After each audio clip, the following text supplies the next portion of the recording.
I'm Ben Vander. I'm Jacob Farrell. And when did you join the Wash? So I joined the spring of my first year, so that would have been spring 2011. And I thought the Wash was stupid when I was a first year, so I joined after he and Stevie dragged me into it the fall of my second year. Hi, my name is Sarah Turcotte, and I think I joined fall 2012. I'm Shelby Clark, and I joined spring of 2013. I'm Sasan. I joined the Wash technically last spring, though I was involved last fall as well. My first year of my transfer program.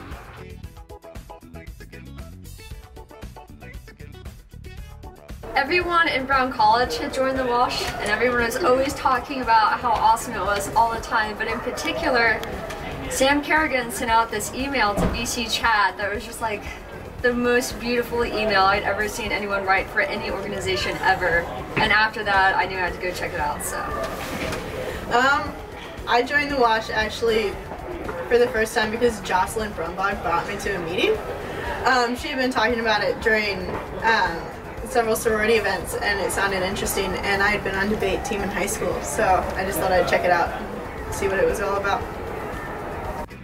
I guess I joined chiefly because I was looking for a community of people to really join and to really integrate myself into, especially as a transfer student.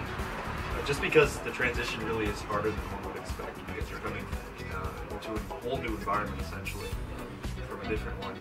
And I think everyone looks for that sort of grounding, if you will, once they arrive on ground. So I'd always been interested in debate and as well as literary presentations. So. Truth be told, I actually interviewed for the Jefferson Society before I joined the Wash. I didn't get in, so the Wash, I saw it in an advertisement, decided to try it out, and went to the Hubris meeting. Once I heard Tom Crossland's voice, it was done from there. I was in love. Because all of my friends had rushed and I had not, and they all had things to do. Why didn't you rush? I don't know.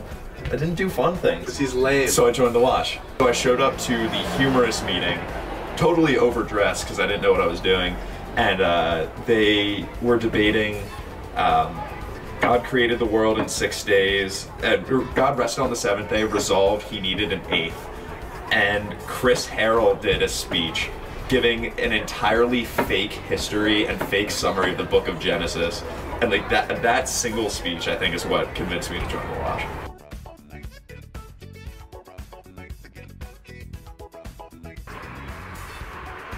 There are a lot of good ones that have actually been related to debating and related to oratory. I think one of my most proudest moments was actually last semester when Kyle and Nelson did the ethics debate. And although they didn't win, given that I was special debates chair last fall, when they went up there and when they did their work and they argued, I mean, I felt pretty proud, you know, that not only with the work that I had done within the society, but as well as the society being able to hold their own in these competitions and these sorts of debates. And even though we didn't win, it was something that was very, that really made me feel at peace, if you will. So one kind of like low-key, not a particularly exciting thing, but my Pro V semester, Chris Jones and Jose took Strauss and I out to the Batesville store, which is this tiny little like family-run restaurant and post office out about 30 minutes west of here that's since been shut down for health code violations.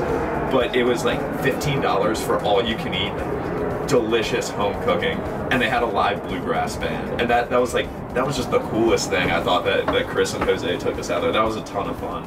I would say like the collection of memories all associated with acquiring the saber, that like whole debacle was like really fantastic. And it worked out, but that was definitely a trying time through the history committee. Let's see, that's a hard one.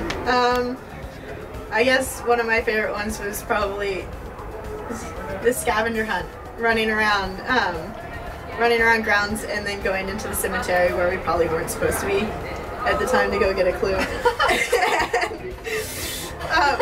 I mean, that's where the clue was, so we had to go there, but we were all just running, and part of my group was really far ahead of everybody else, and then there was everybody else sort of running behind them. So we were split into two, and then we eventually reconnected.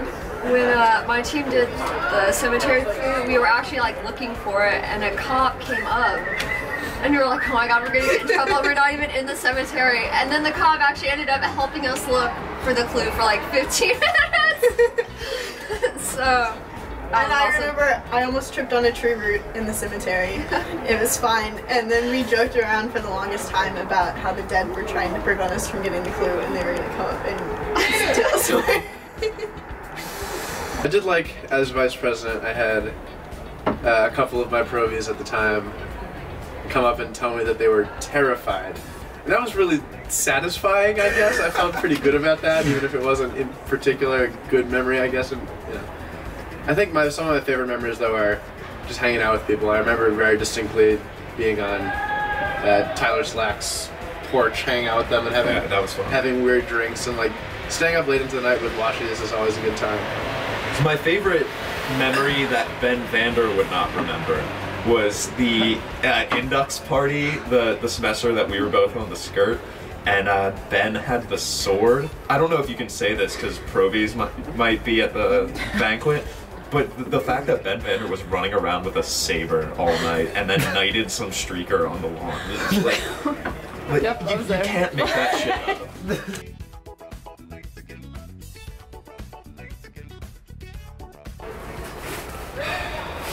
You go first for this one. Advice to my Provy self.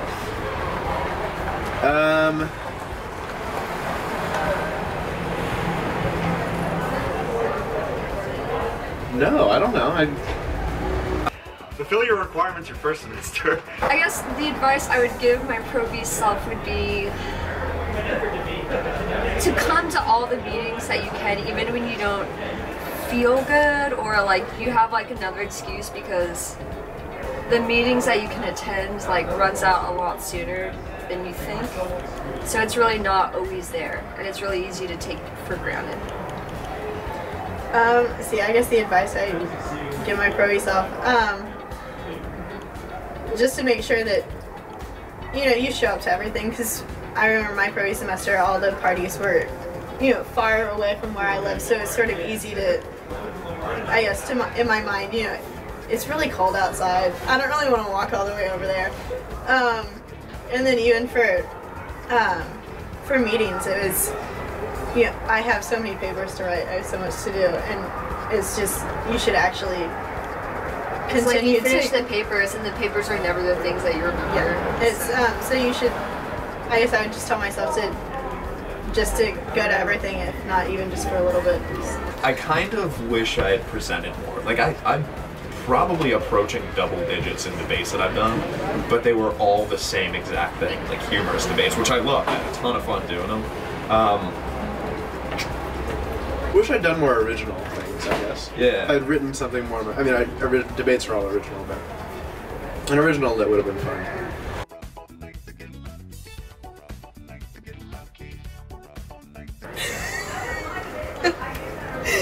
There you go. Are you sure you don't want to start this? No. I'm coming up with an answer for this. So my first position was I was a history committee member, cutie, and I was the head of Perkins House, and that was super fun. I've always wanted to have like a bunch of ducklings to follow me around and like do what I say and just look up to me, or like that's what I tell myself, like whether or not they actually do it or not. That was really fun. So last semester I was the special debates chair, and I was responsible with selecting the debaters for humorous debate and for the ethics debate. To be honest, I guess the best part was really getting to interact with the Jeff, honestly, and being able to be sort of the figurehead for the watch when negotiating with them. Just because I knew what was involved in preparing the debates, and I knew what was involved in selecting debaters, but being able to do that and really try and make the best of it, if you will, and really being able to try and represent the society to the best of all our abilities. I think that was something that I learned was not only very difficult, but very rewarding at the same time. So I was secretary spring of my 3rd year. Unless you really want to do it, don't be secretary. I know a lot of people in the past have said, like, yeah, definitely run for secretary if you even sort of think you're funny. And looking back on it, I loved it. Like, I would not change the fact that I did it at all. But it's a lot of work, and it's stressful trying to be that. Like, I understand why so many comedians are clinically depressed, but it really was a lot of fun. I get the impression it was about as good as you thought it would be, but it was also a lot worse than you thought it would be. Yeah, that's a fair point. I also liked, one thing I liked about being vice president that people don't think about enough is you make the schedule for all the meetings. And so not only do you get to feel responsible for the provies you bring in, but like you put on all the meetings. So the ones that flop are probably your fault for putting a shitty schedule together. But there were meetings that I am very proud of having, you know, not presided over because the president does that, but having arranged. And that's the humorous meeting. Your VP great. semester was incredible. That was the quantity versus quality debate. I'm banquet chair. I'm banquet chair this year. It was interesting. I sort of got an email from Maggie about it, asking if I wanted to do it over the summer.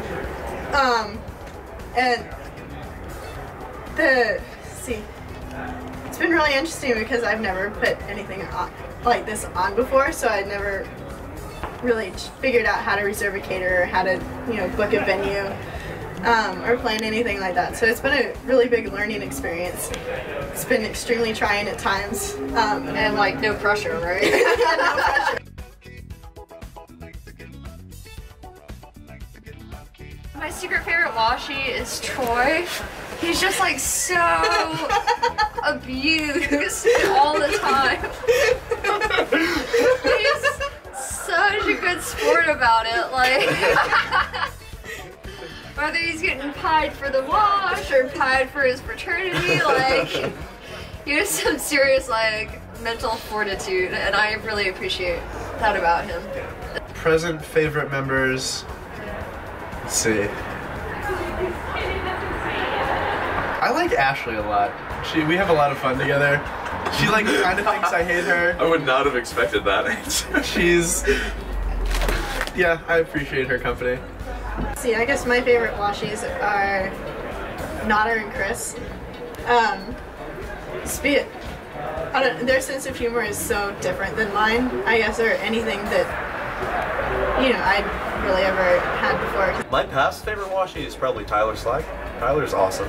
I wish I had gotten to spend more time with him, honestly, but I mean, he was doing president duties and whatnot, but I like to think that the semester that he was president was my favorite wash semester, so he's a figure that I really admire and someone I look to for advice.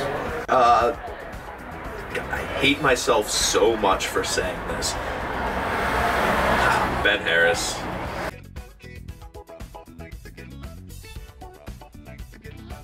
The guy who gives too many long licks. That's gonna be me. That's it. I tried to leave, at least, you know, my project, as it were, I guess, was leaving a legacy of better debates, competitive and otherwise. And that's still a work in progress, and especially on the competitive team aspect that remains to be seen over the next couple of years, but I think it was mostly in the right direction. I guess the easy answer for me would be banquet. But She gave us food and yes, drinks. I gave food. There actually was food at the banquet. So one thing that I'm really sad is that, not that Strauss has been around a lot, but I think he needs a shout out here, is that the last of the great bromances, appointed by Cameron Johnson, Dan McCarter, Stott and Max Meese. Because we definitely don't count. Like, No, this is I not love Jacob, but this is not a We're doing our bromance. interview together. This is not a bromance. No. And I guess I would like my legacy to be the White Rose Review, but hopefully people like it. I'm not sure it's true yet, because not that many people have seen it, but lots of people at Banquet will see it, so like, if you don't like it, just lie to me.